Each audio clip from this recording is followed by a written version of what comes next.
Everyone, welcome to MPPSC study channel. आज के इस वीडियो में हम देखेंगे मध्य प्रदेश की जनजातियां, जो कि सभी एग्जाम्स के लिए बहुत ही इम्पॉर्टेंट है। चलिए स्टार्ट करते हैं। मध्य प्रदेश की जनजातियां। फर्स्ट है कोल जनजाति। मध्य प्रदेश में कोल जनजाति के बारे में देखते हैं। यह मध्य प्रदेश की तीसरी सबसे बड़ी जनजाति है। कोल जनजाति मध्य प्रदेश की तीसरी सबसे बड़ी जनजाति है, जिसकी 22 उपशाखाएं हैं। कोल जनजाति की कुल कितनी उपशाखाएं हैं? 22 उपशाखाएं हैं, और यह मध्य प्रदेश की तीसरी सबसे बड़ी जनजाति है। यह ऑस्ट्रिक परिवार की जनजाति है, जिसे मैक्स मूलर ने कोल या कोलारियन कहा है। कोल जनजाति जो है यह ऑस्ट्रिक परिवार की जनजाति है, और इसे मैक्स मूलर ने कोल या कोलारियन कहा है। इस जनजाति का उल्लेख रामायण तथा महाभारत में भी मिलता है। यह मुंडारी अथवा कोल वर्ग की प्रमुख जनजाति है। कोल जनजाति मुंडारी अथवा कोल वर्ग की प्रमुख जनजाति है, जिसका मूल निवास स्थान रीवा के बद्री राजा के क्षेत्र के कुराली को माना जाता है। ये भी बहुत ज़्यादा इम्पॉर्टेंट है कि इसका मूल निवास स्थान रीवा के बद्री राजा क्षेत्र के कुराली को माना जाता है। आगे देखते हैं। कोल जनजाति के लोग चंद्रवंश के गांधार पुत्र कोल को अपना पूर्वज मानते हैं। कोल जनजाति के लोग चंद्रवंश के गांधार पुत्र कोल को अपना पूर्वज मानते हैं। प्रदेश में यह जनजाति मुख्यतः रीवा, सतना, सीधी तथा शहडोल में निवास करती है। कोल जनजाति रीवा, सतना, सीधी तथा शहडोल में निवास करती है। वर्ष 2011 की जनगणना के अनुसार प्रदेश में कोल जनजाति की कुल जनसंख्या 11.67 लाख है, जो कुल जनजातीय जनसंख्या का 7.6% है। वर्ष 2011 की जनगणना के अनुसार कोल जनजाति की कुल जनसंख्या 11.67 लाख है, जो कुल जनजातीय जनसंख्या का 7.6% है। देखते हैं। नेक्स्ट है बंजारा जनजाति।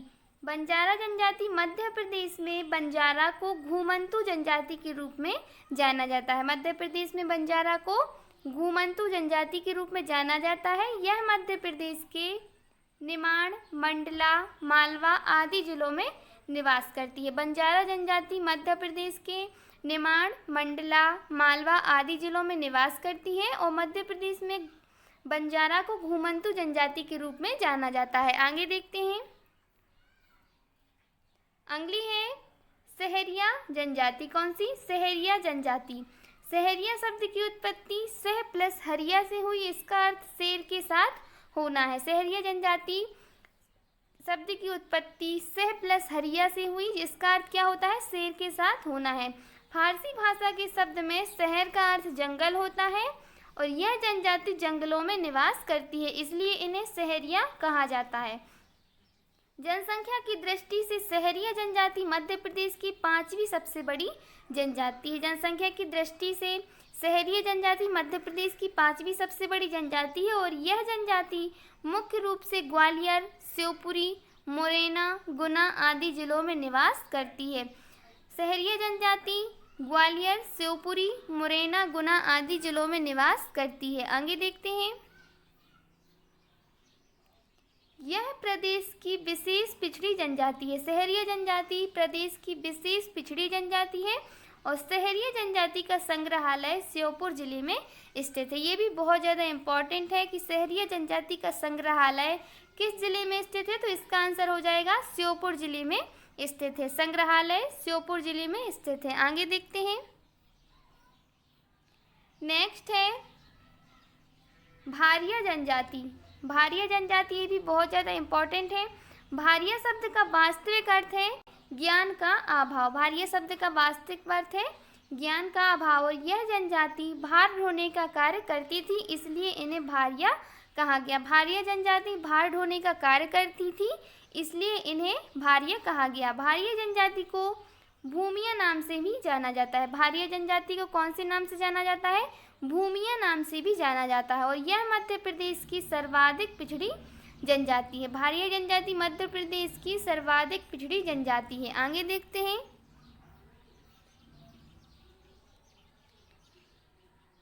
भारिया जनजाति छिंदवाड़ा, सिवनी और मंडला जिले में निवास करती है। भारिया जनजाति भरनौती बोली बोलती है। भारिया जनजाति छिंदवाड़ा, सिवनी और मंडला जिले में निवास करती है और भारिया जनजाति भरनौती बोली बोलती है। भारिया जनजाति का एक छोटा समूह छिंदवाड़ा जिले के पातालकोट नामक स्थान पर सदियों से निवास कर रहा है और पातालकोट का शाब्दिक अर्थ पाताल को घेरने वाला पर्वत अथवा किला है। पातालकोट का शाब्दिक अर्थ क्या होता है? पाताल को घेरने वाला पर्वत अथवा किला है। आगे देखते हैं।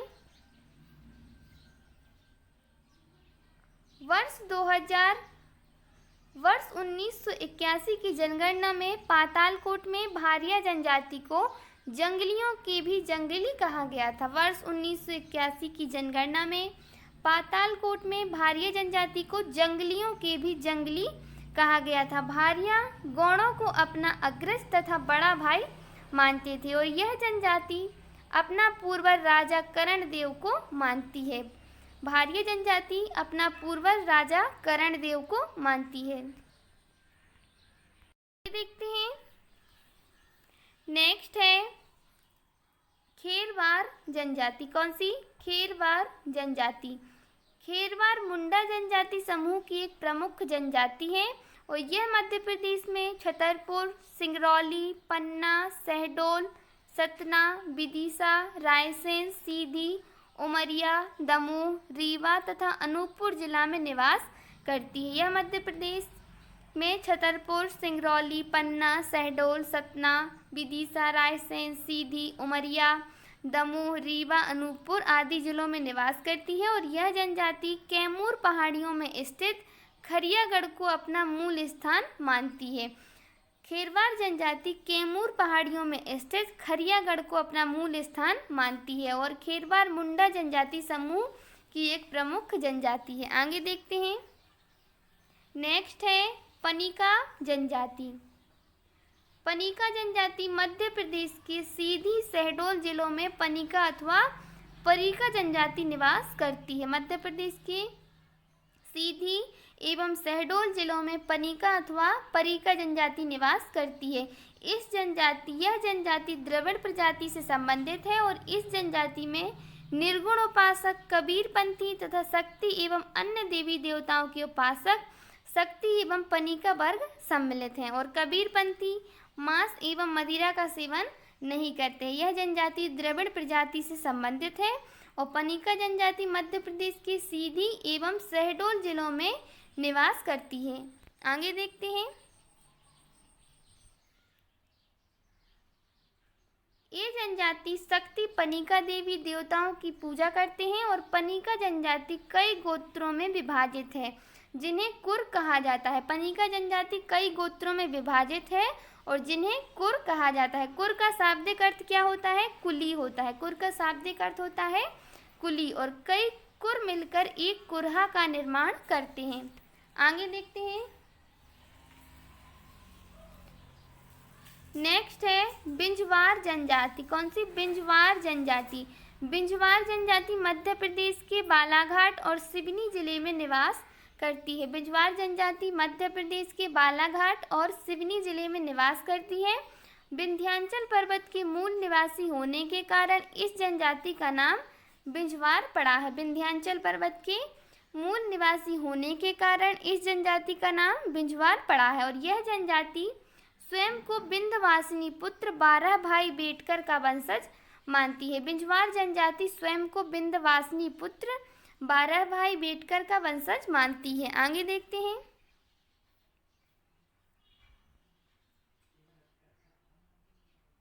बिंजवार की मातृभाषा छत्तीसगढ़ी है और छत्तीसगढ़ के महान क्रांतिकारी वीर नारायण सिंह इसी समुदाय के सदस्य थे। बिंजवार की मातृभाषा छत्तीसगढ़ी है और छत्तीसगढ़ के महान क्रांतिकारी वीर नारायण सिंह इसी समुदाय के सदस्य थे।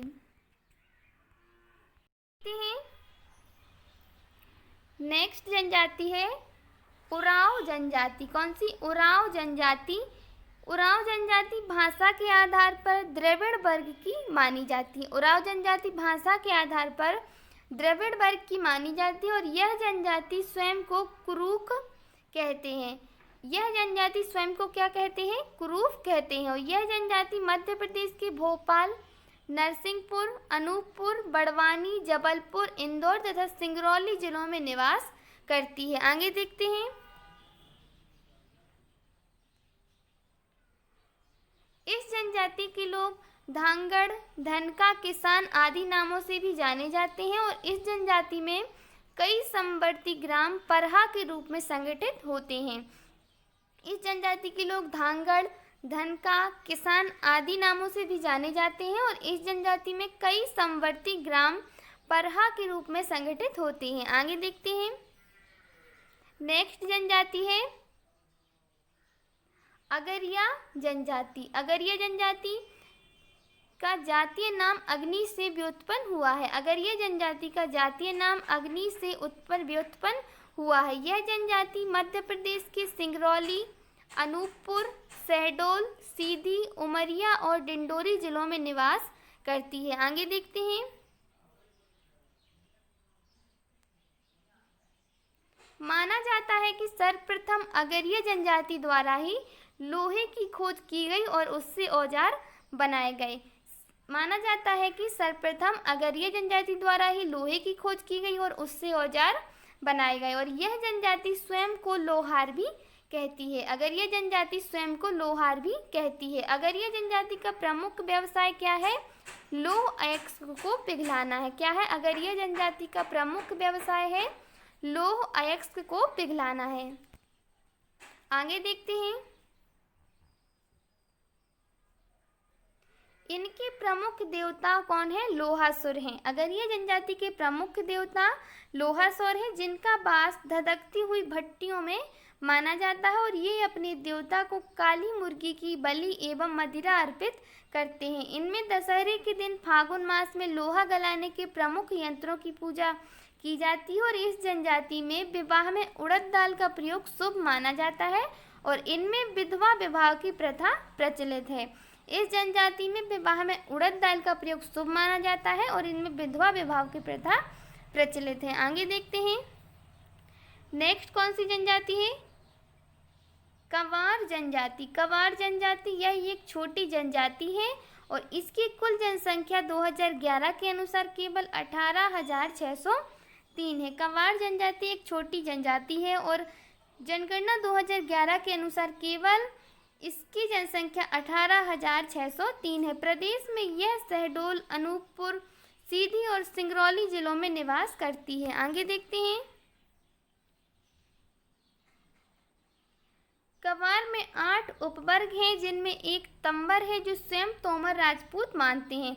कंवार जनजाति गढ़ चिन्हों तथा गोत्रों में विभाजित है और ये अपने गढ़ चिन्हों में वन्य पशुओं तथा आसपास की वस्तुओं जैसे सीसा, भंडार, छाता आदि का प्रयोग करते हैं। और कंवार में 8 उपवर्ग हैं। आगे देखते हैं। नेक्स्ट है सौर जनजाति। कौन सी? सौर जनजाति।